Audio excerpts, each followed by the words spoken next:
nagmamahal sa'yo? Si Christian, si Brick, si Benedict, sino? Ang dami nagmamahal sa'yo. Medyo nalilito po kasi siya kung sino ipipiliin niya. Pero dati umamin po siya sa akin na crush niya ako. Pero sabi ko hanggang doon lang po. Kasi mas mahalaga po sa akin yung friendship.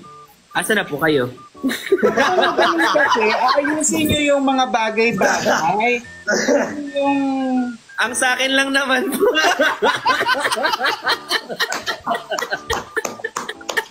Ang sa akin lang naman is... Uy, tayo hindi ko mabalik. Kasi talaga, puro talaga kayo kalokohan.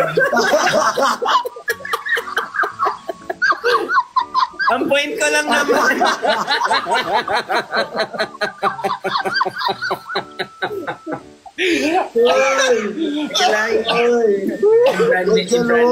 Branding.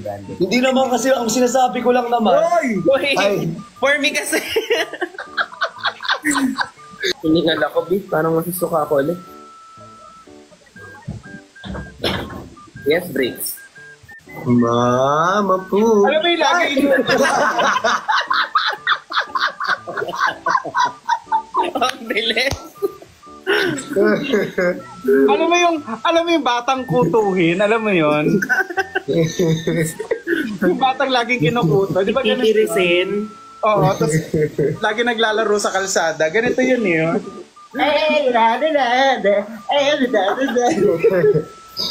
I wanna be a tutubi. Parang may aircon po sa gilid. O saan? Ayun po, parang may butas Parang doon. may aircon. Oo, pambahay ko kasi ito pantulog. Ayan o. Sa akin kasi parang... Uy, si Briggs, hindi maangat. Ay, there. There, Briggs. Ayan na. Go, Ayan na. Briggs. I-cheer natin si Briggs. Ano gagawin po? Ano? Ganyan, no? Kaya din ni Christian yan, eh. Hindi masigip yung ano ko. Ayun. Taray naman. Naka-flex naman agad. Diyos ko naman. Naka-flex naman agad yun. Nakakalokin. Nagla-live lang pero naka-flex. Kaya dapat ganun. Di ba, Gisa?